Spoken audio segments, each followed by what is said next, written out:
magandang umaga po sa inyong lahat. Ako pong muli si Pastor Bong, bumabati na isang mapagpalang Monday morning sa ating lahat. The topic that we're gonna learn today is this.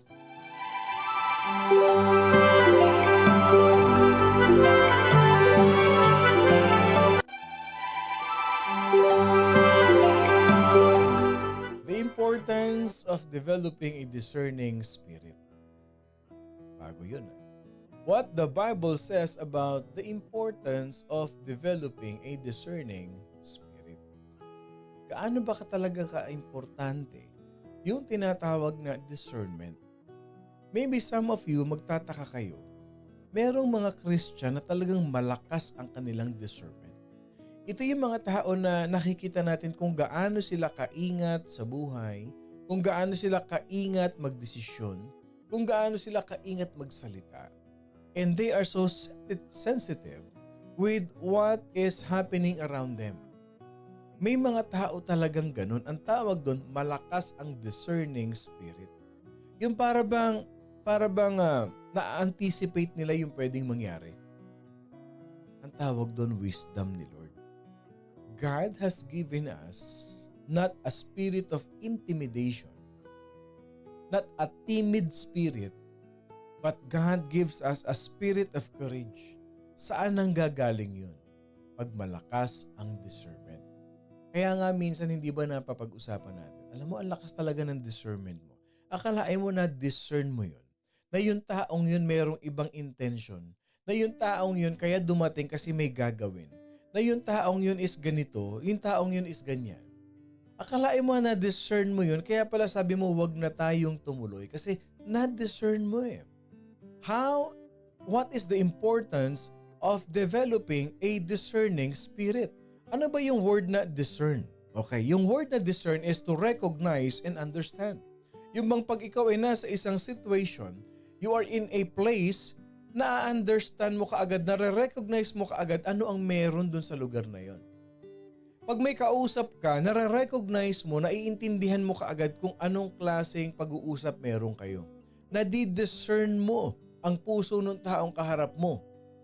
It's not all about you, it's all about the Holy Spirit that is guiding you. Pero ang tanong, paano natin palalakasin yung ating discerning spirit? O especially kung ikaw ay nagbi-business ka. Maraming mga tao, they fall into trap, they fall into some kind of deceiving kasi mahina ang ating discernment. Okay, it's not about matter of trust and something. Hindi ito eh. Yung discerning spirit mo, yung halimbawa nag-uusap na kayo, yung nadi-discern mo na parang alam ko na kung saan papunta tong pag-uusap na ito. Sigurado ito uutangan ako nito pagdating sa dulo. Okay, maganda na mga pasakali eh. Parang talagang ang ganda ng sapatos mo. Ang pogi-pogi mo ngayon.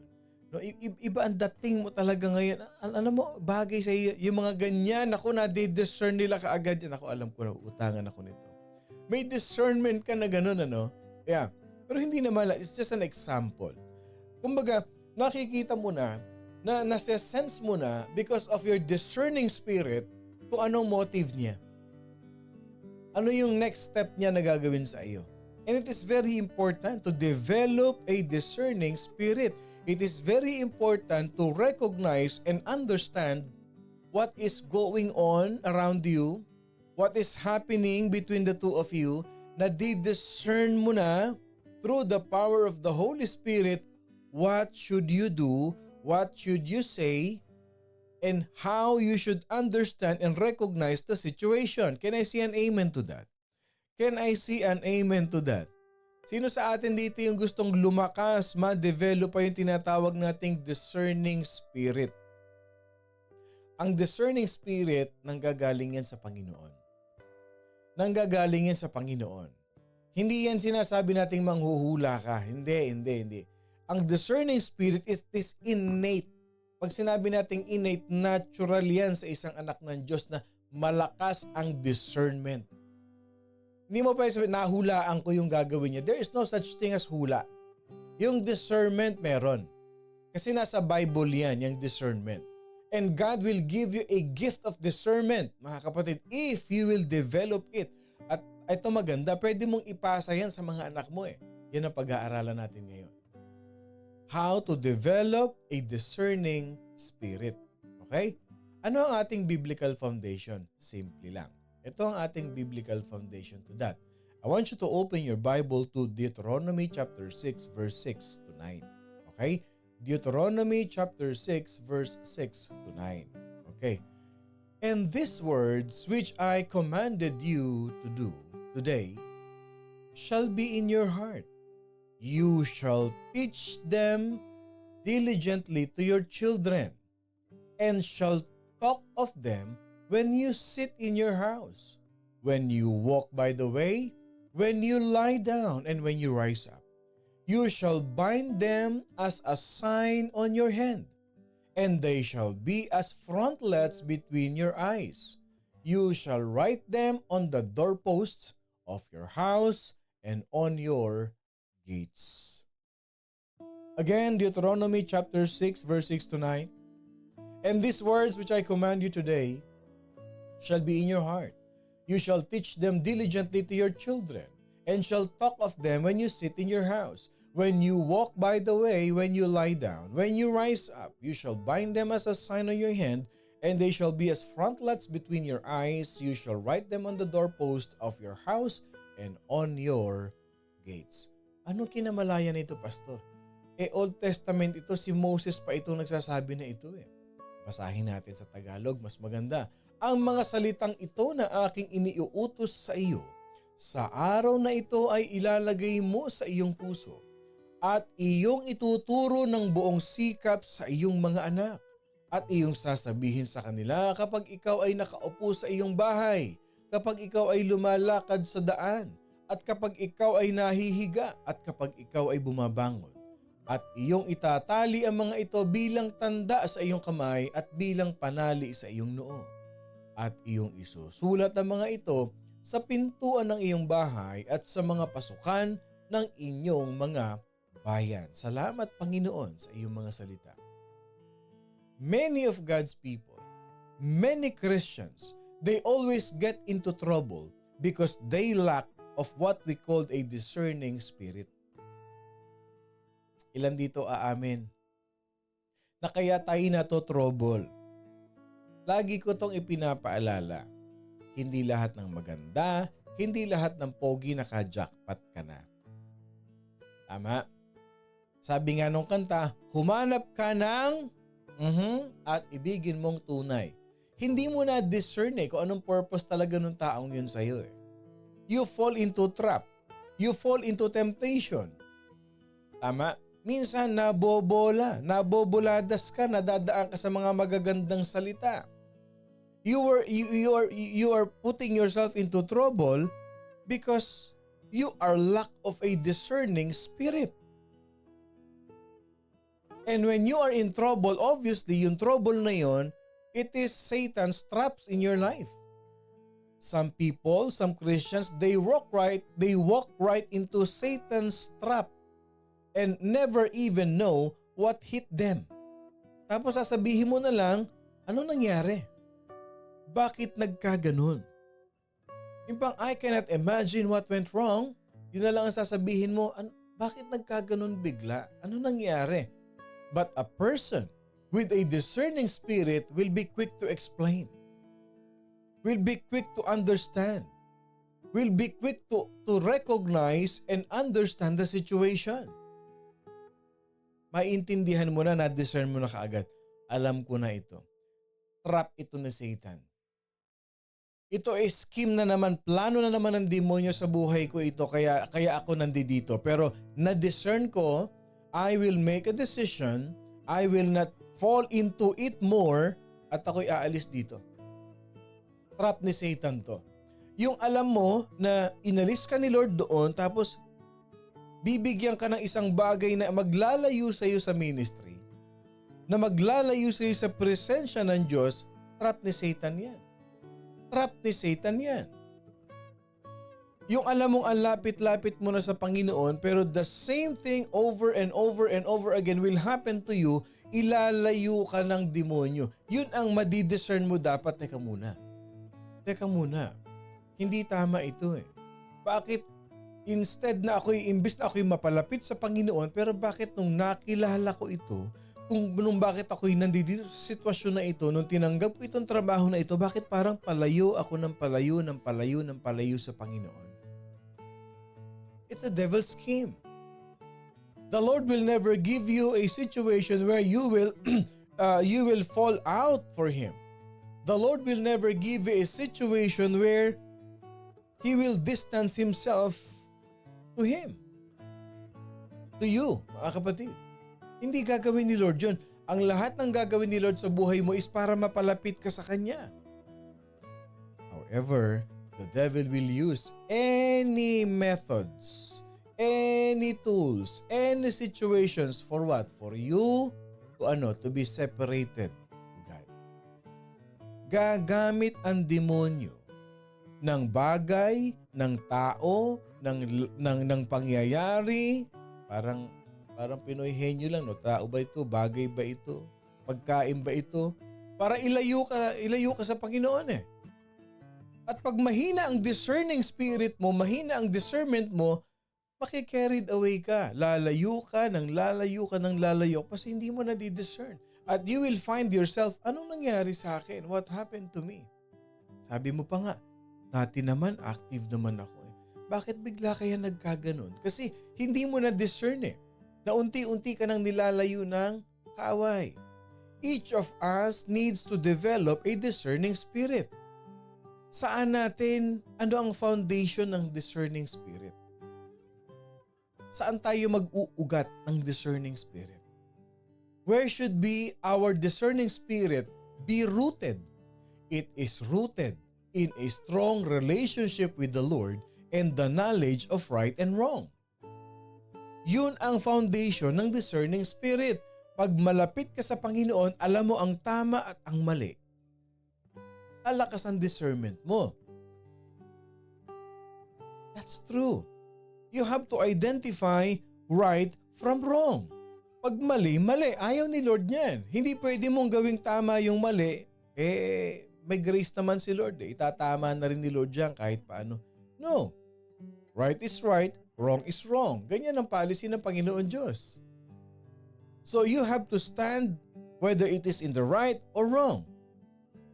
Pero pagka malapit ka sa Panginoon Diyos, your faith is rooted with a strong relationship with God, then you will identify it in your life. Sa simula pa lang alam mong mali na, huwag mo nang ituloy. Sa isip mo pa lang nagkakasala ka na, huwag mo nang ituloy. Huwag mo nang ibuka yung bibig mo. Gamitin ang discerning spirit. Pero ano sabi ng verse? We must also show our children how to do the same. Hindi ba ang ganda niya na ipinapamana natin yung natututunan natin sa morning devotion? Ganun pala. Ayoko nang maulit sa anak ko itong mga patambling-tambling na sistema ng buhay ko. So I will teach my children diligently how to do the same. The time to teach them to listen, to obey God is not within they reach adulthood. Saka na kita tuturuan anak pag naiintindihan mo na. Saka na kita tuturuan pagka high school ka na. No. Rather, we should instruct them from the time that they are very young. Paano naman pastor, wala naman akong anak. Single ako pastor, sino naman tuturuan ko? Turuan mo yung sarili mo. Evaluate mo yung sarili mo. Meditate the Word of God. Make sure that your faith, that your character is rooted in the knowledge and understanding of the Word of God. Meron kang spiritual children. May ini-invite ka sa church. And by the grace of God, nung nadala mo sa church, tumanggap sa Panginoon, anak mo yun. Spiritual child mo yun. Spiritual son mo yan. Spiritual daughter mo yun. So anong gagawin mo? I-disciple mo siya, turuan mo siya. O alam mo, yung mga bagay na yan, ayaw ni Lord ng ganyan, yung mga bagay na ganito. Maganda yung habang maaga, ipag-pray mo. Ipag-pray mo, you teach them in a nice way. Kung may anak ka, you don't teach them when they reach adulthood. No. When they are still young. Ano sabi ni Moses sa mga Israelites? Okay. They must thoroughly train their children in God's commandments. Ano sabi ni Moses? And these words which I command you today shall be in your heart. You shall teach them diligently to your children. Talk to them when you sit in your house, when you walk by the way, when you lie down, when you rise up. Ibig sabihin, we must know right from wrong, not only in theory but in practice. Kaya ang sabi ni Moses, habang kayo naglalakad, habang kayo ay nakaupo, habang kayo kumakain, habang kayo nakatayo, ano ibig sabihin nito? Okay, hindi niyo ba napansin, may verb, may action word. Okay, isin nga natin yung camera natin. Malabo. Okay. Sabi ni Moses dito, hindi lang sa salita mo tuturuan yung anak mo. Okay, tingnan niyo ha, how come that this principle is applicable to all of us, even single people. Okay? Talagang yung ating camera kaya lumalabo siya. Okay. So ibig sabihin nito, sabi ni Moses, habang kayo naglalakad, habang kayo nakaupo, ano ibig sabihin nito? We must not know right from wrong, and we should not teach them only by theory but in practice. Ipakita mo sa kanila ano ba ang tamang paglakad. Ipakita mo sa kanila habang kumakain kayo, ano ba yung tamang manners, ano ba yung tamang gawin. Kaya binigyan tayo ni Moses dito nilead siya ni Lord para ituro ito sa mga bata, sa mga anak. At sa mga bagong Christians na rin, we must also ask God to show us how to apply His truth, His word to our lives so we can live in obedience to His word. Kaya ang sabi ni Moses, binigyan ng instruction. That's why Moses instructed us to teach our children God's commandments throughout the day. Ibig sabihin nun, pag kayo nakaupo, pag kayo naglalakad, pag kayo nakahiga, kung ano mang ginagawa, ibig sabihin na throughout the day ito. Huwag niyong kalilimutan na bigyan ng instruction, turuan pag may pagkakataon. It is not just a half an hour session.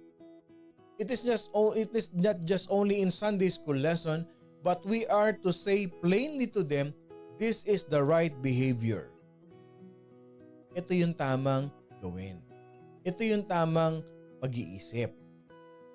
Ito yung maling diskarte. Ito yung maling pagpananalita. Ito yung maling ganito. Ito yung tama anak. Ito yung mali. This is God's command. Lagi nating bibigyan ng foundation. Siyempre tatanungin tayo niya, bakit mali? Kasi ang gusto ng Diyos ganito Ang gusto ng Panginoon Diyos ito. Ang sinusunod natin yung panuntunan o yung gusto ng Panginoon sa buhay natin. Itinuturo natin sa kanila. Same thing sa kaibigan mo. Malalim ka na sa Panginoon, you share the goodness of God. You teach them the commandments of God. You teach them what is right from the eyes of God and what is wrong from the eyes of God. Hindi ba sabi ko sa inyo, you have to strive to be the right person to your friends. I-guide nyo sila, alam mong may maling ginagawa. I-guide mo, turuan mo. Yung mga hindi pa nakakakilala sa Panginoon, when they accepted the Lord, they are considered as baby Christians. And it is the perfect time. Ilan sa inyo dito yung meron kayong mini-mentor? Ilan sa inyo dito yung meron kayong tinuturuan? Yung pag nagkukwentuhan kayo na i-share ninyo yung thoughts ni Lord. Na i-share niyo yung natututunan natin sa morning devotion. Alam mo, natutunan ko kanina. Dapat pala pagka tayo ay under emotion, yung emotional tayo, hindi dapat pala tayo nagde-decide. Ganun ba yun? Oo. Kasi impulsive tayo. Minsan, sobrang galit natin, nakakapag-decide tayo na hindi maganda. Minsan, pagka sobrang saya tayo, hindi natin nakikita yung pros and cons ng ating decisions. Nag-guide mo siya. Ito yung ibig sabihin na you are training your children. You are training them. Baby Christian nga hindi pa sila ganun kalalim. What more sa mga anak pa nating sarili? Alam mo ba, ito ang utos ng Diyos dyan Alam mo, ito ang will ni Lord sa buhay natin And this is the consequence for disobeying God. Pag hindi mo sinunod ang Panginoon Diyos, ito lang naman ang consequence. Lalo kang mahihirapan sa buhay. Hindi ka magiging maayos. Paulit-ulit na mangyayari sa buhay mo yan kasi dinidisobey mo si Lord. However, an education in right and wrong is not just about legalistically or just following God's rules. Rather, we must teach our children to love God and embrace the principle of His Word. Ano ibig sabihin nun? Teach our children, teach our friends, teach those baby Christians to always obey the initial command of the Holy Spirit. For them to keep their step in accordance to the will of God and to the guidance of the Holy Spirit. Tinuturo natin sa kanila, mahalin natin ang ating Panginoon Diyos. Yakapin natin ang panuntunan ng Panginoon.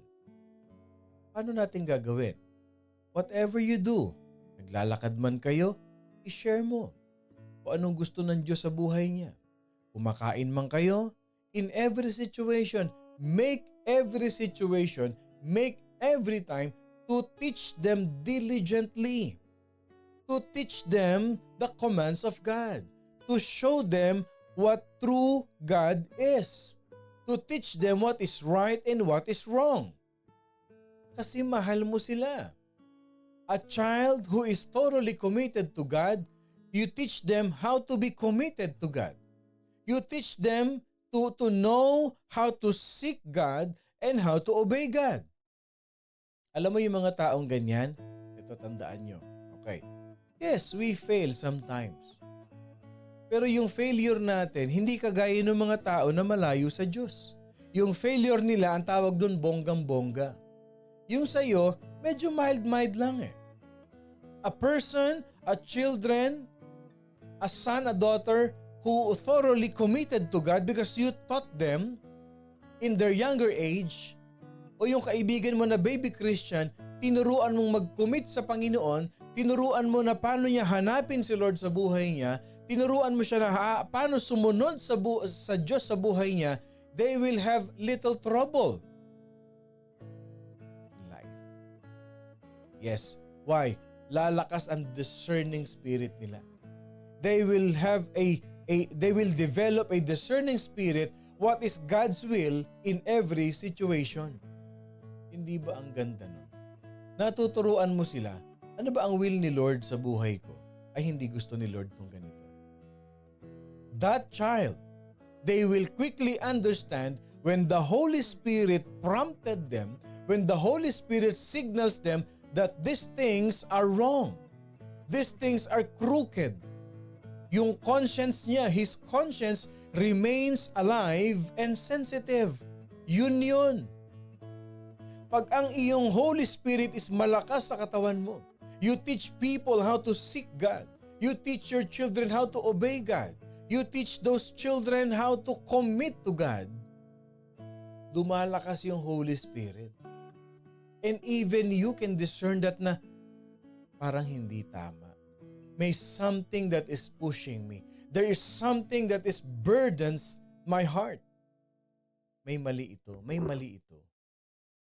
Napapansin niyo yan? Ilan sa atin dito naka-experience niyan? That your Holy Spirit is so active in your life, it is so powerful in your life, and you are becoming sensitive in any situation. Alam mong makakasakit yung pananalita mo, hindi mo na agad yun gagawin, hindi mo na sasabihin.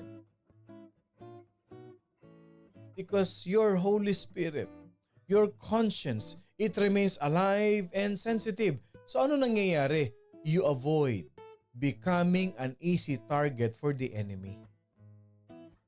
Lakas ng discernment mo eh. Ay, hindi ako magagalit nito. Gagamitin ng demonyo itong galit ko na ito eh. Na-discern mo na kaagad eh. I will never buy what he is selling. Hindi ko bibilin yung tinda nito. Hindi. Na-discern ko na kaagad eh. May mangyayari pag pinatulang ko ito eh. It is so alive.